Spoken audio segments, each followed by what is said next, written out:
Tengo 92 años y mi médico me dijo que sin medicación no sobreviviría un año más. Me negué a tomarla. Eso fue hace 27 años. Sé que ahora mismo hay gente que está pensando, esta mujer está loca. Y puede que tengan razón. Pero escuchadme, porque lo que voy a contaros no lo leí en ningún libro de medicina.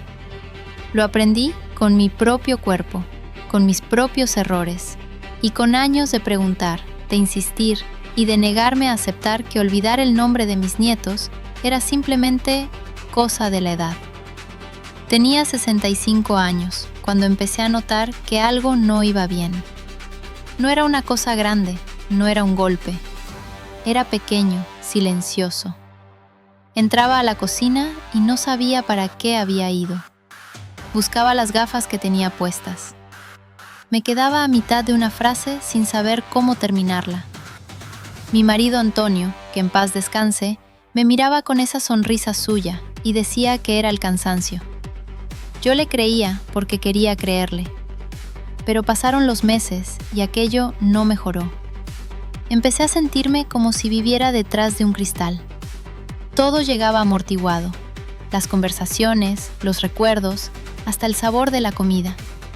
Me cansaba con nada, las piernas me pesaban. Dormía 8 horas y me levantaba agotada.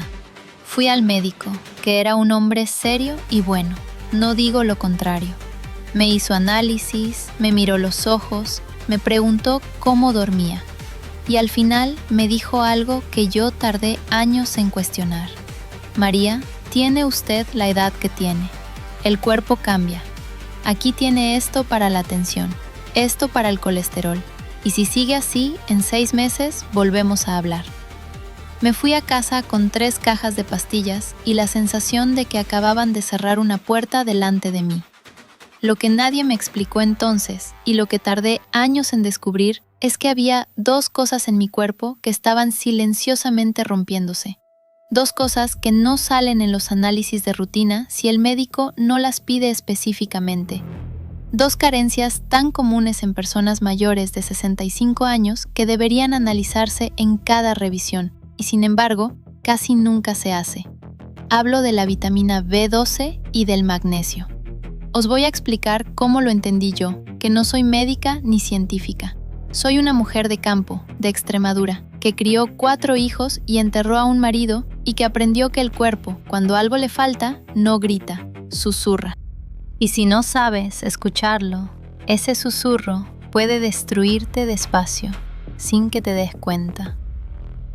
Imaginad una casa vieja, una casa de pueblo, como las que conocemos todos. Tiene tuberías antiguas, de esas de hierro que llevan décadas enterradas. Por fuera, la casa parece bien. La fachada está en pie, las ventanas funcionan, pero por dentro, esas tuberías están corroídas, estrechadas, llenas de óxido. El agua llega, pero llega mal.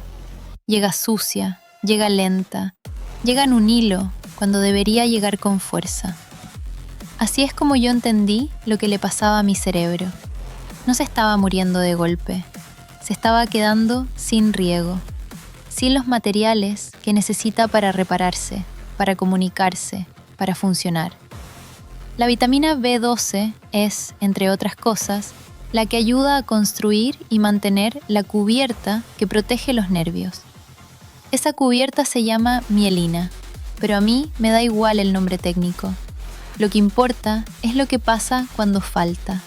Los mensajes que el cerebro manda al resto del cuerpo empiezan a llegar mal, como una llamada de teléfono con interferencias. Pierdes palabras, pierdes coordinación, pierdes memoria. Y el médico te dice que es la edad, pero no es la edad. Eso es lo que quiero que os quede grabado. No es la edad. El magnesio es otra historia igual de silenciosa. Interviene en más de 300 reacciones del cuerpo. 300. Entre ellas, las que regulan el sueño, las que controlan la inflamación, las que permiten que las neuronas se comuniquen sin sobrecargarse. Cuando el magnesio escasea, el cerebro está como en estado de alerta permanente. Se inflama, se fatiga, y tú sientes que no puedes pensar con claridad, que estás siempre al límite, que cualquier cosa te agota. Me pregunto a veces cuántas personas mayores están tomando pastillas para la memoria, para la ansiedad, para dormir, cuando lo que en realidad necesitan es que alguien les pregunte qué están comiendo, porque ahí está el problema de raíz. Con los años, el estómago produce menos ácido. Eso hace que absorbamos peor lo que comemos, especialmente la B12, que para absorberse necesita una proteína que solo se produce en el estómago y que con la edad escasea. Así que aunque comas bien, puede que no estés aprovechando lo que comes. Y los síntomas van apareciendo tan despacio, tan disfrazados de vejez normal, que cuando alguien los detecta ya llevan años haciéndote daño. Yo no lo supe de golpe. Tardé casi 3 años en entenderlo.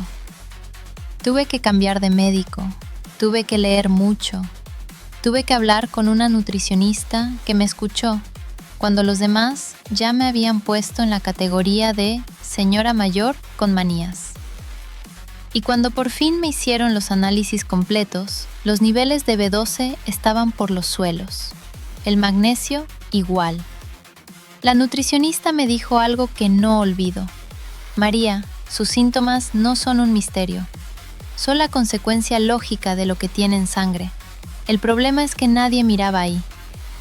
Empecé a cambiar lo que comía. No de golpe, no con una dieta imposible. Poco a poco, con lo que tenía a mano, con lo que siempre había comido en el campo, pero que había ido dejando de lado porque en la ciudad todo es más fácil y más cómodo y menos nutritivo de lo que parece. La carne de hígado volvió a mi mesa. Sé que a mucha gente no le gusta, y lo entiendo. Pero el hígado de ternera es una de las fuentes más densas de B12 que existe. Una vez a la semana, cocinado despacio, con cebolla y un poco de vino, como lo hacía mi madre. No hace falta más. La caballa entró en mi cocina de manera fija. Pescado azul, barato, fácil de encontrar, cargado de B12 y de ácidos grasos que el cerebro necesita. Lo como 2 o 3 veces por semana, a veces a la plancha, a veces en escabeche como se hace aquí desde siempre. Las verduras de hoja oscura, las espinacas, las acelgas, la col rizada, que yo siempre había comido, pero que dejé de preparar porque, con la rutina, todo se simplifica y se empobrece. Las volví a poner en el plato cada día. No la ensalada fría, porque con el frío se aprovechan peor. Rehogadas, con ajo y aceite de oliva, como Dios manda. Las semillas de calabaza. Esto me lo enseñó la nutricionista, y al principio me pareció cosa de modas. Pero son una fuente extraordinaria de magnesio. Un puñado al día, sin más complicaciones. Las puse encima del yogur por las mañanas y me olvidé del asunto. El cacao puro, sin azúcar. 2 cucharaditas en leche caliente antes de dormir. El cacao tiene magnesio en cantidades que sorprenden, y tomarlo por la noche ayuda al cuerpo a relajarse, a preparar el sueño. No el cacao en polvo azucarado que venden para los niños. El cacao puro, amargo, el de toda la vida. Y el momento importa. Esto también lo aprendí con el tiempo.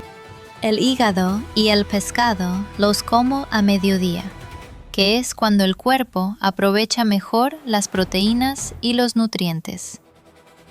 Las semillas de calabaza por la mañana, con el estómago aún en reposo, para que se absorban bien. El cacao por la noche, antes de acostarme, para que el magnesio haga su trabajo mientras duermo. Tardé varios meses en notar los cambios. No fue inmediato. Os lo digo para que no os desaniméis si empezáis a cambiar algo y no veis resultados a la semana. El cuerpo tiene su ritmo, sobre todo cuando lleva años en déficit. Pero un día me di cuenta de que había terminado una conversación larga con mi hija sin perder el hilo. Otro día encontré las llaves donde las había dejado y lo recordé sin esfuerzo. Pequeñas cosas, pero para mí eran enormes. A los 6 meses volví con los análisis. La B12 había subido. El magnesio también. El médico nuevo, que era más joven y más curioso, me miró y me dijo: ¿Qué ha hecho usted? Le conté todo. Se quedó callado un momento y luego me dijo: Nadie debería llegar a este punto sin que antes alguien le hubiera pedido estos valores. Eso me hizo mucha rabia, una rabia tranquila, de las que se quedan dentro y te acompañan. Porque yo me pregunté cuántas personas de mi generación, cuántas mujeres como yo, cuántos hombres como Antonio, habían pasado sus últimos años creyendo que se estaban volviendo locos, creyendo que la vida se les escapaba entre los dedos, cuando en realidad lo que les faltaba era algo tan concreto, tan tratable, tan sencillo de identificar si alguien se hubiera molestado en buscar. Las pastillas que me recetaron al principio no atacaban el problema, regulaban síntomas, bajaban la tensión, ajustaban el colesterol, calmaban la ansiedad. Pero las tuberías seguían igual de oxidadas, el agua seguía llegando mal, y mientras tanto yo me iba apagando, y todo el mundo lo llamaba vejez. No digo que los médicos sean malos, no digo que los medicamentos no sirvan para nada. Hay casos en los que son necesarios y salvan vidas, y eso no se discute. Lo que digo es que hay algo que funciona mal en un sistema donde lo primero que se hace es recetar, y lo último que se hace es preguntar qué come una persona mayor, o pedir un análisis completo que incluya estos valores. Y eso no es un problema de un médico concreto. Es un problema de cómo está diseñado el sistema, de qué se prioriza y qué no se prioriza. Y eso es algo que, me parece a mí, vale la pena pensar despacio. ¿Os habéis encontrado alguna vez en esa situación? ¿O alguien cercano a vosotros, un padre, una madre, un abuelo, que de repente parecía haberse vuelto mayor de golpe, más olvidadizo, más cansado, más distante? Yo me pregunto si alguno de vosotros, al escucharme, está pensando en alguien concreto, en una persona que conocéis y que quizás está en ese mismo laberinto sin saberlo, porque ese es el peligro de este asunto, que es silencioso, no llega con dolor fuerte ni con síntomas dramáticos, llega con olvidos que parecen normales, con un cansancio que parece lógico, con una lentitud que todos atribuyen a los años. Por eso lo llamo el asesino silencioso. No viene de frente, se va colando por las grietas, despacio, hasta que un día miras atrás y no reconoces la persona que eras.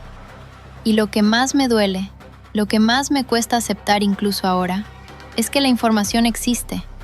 No está escondida en ningún laboratorio secreto. Los estudios están publicados. Los médicos que trabajan en esto los conocen. La relación entre déficit de B12 y deterioro cognitivo en personas mayores está documentada desde hace décadas.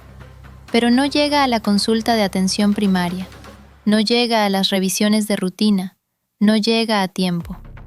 A mí me llegó tarde, pero me llegó. Y decidí que lo que me había costado tanto aprender no me lo iba a quedar para mí. Cuando cuento esto en el pueblo, la gente mayor asiente.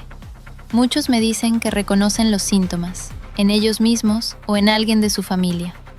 Otros me dicen que ya toman pastillas para esto o para aquello y que no se han planteado preguntar qué hay debajo. Y hay quien me dice: María, pero es que el médico dice que es normal para la edad. Y yo siempre respondo lo mismo: no es la edad. Puede que sea la edad, claro que puede, pero antes de aceptarlo, antes de cerrar esa puerta, vale la pena preguntar. Vale la pena pedir ese análisis. Vale la pena no rendirse sin haber mirado dentro de las tuberías. Tengo 92 años. Me levanto sola, cocino sola, leo sin gafas. Y la semana pasada gané 3 partidas seguidas al dominó a mis nietos, que son jóvenes y listos, y se pusieron de muy mal humor. No digo esto para presumir. Lo digo porque quiero que quede claro que lo que cuento no es teoría. Es lo que vivo, es lo que soy. No sé cuántos años me quedan, nadie lo sabe. pero sé que los que me quedan los voy a vivir con la cabeza despejada, con el recuerdo de mis nietos en su sitio, con las palabras llegándome cuando las necesito. Y sé que eso no es suerte, ni es un milagro. Es consecuencia de haber decidido, hace 27 años, que no iba a aceptar una respuesta que no me convencía. Si hay algo que me gustaría que os llevarais de todo esto, es una sola pregunta. La próxima vez que vayáis al médico, o la próxima vez que acompañéis a alguien mayor, preguntad si se han mirado los niveles de B12 y de magnesio. Solo eso. Una pregunta sencilla que puede cambiarlo todo. Porque hay cosas que no son la edad y merecen ser buscadas.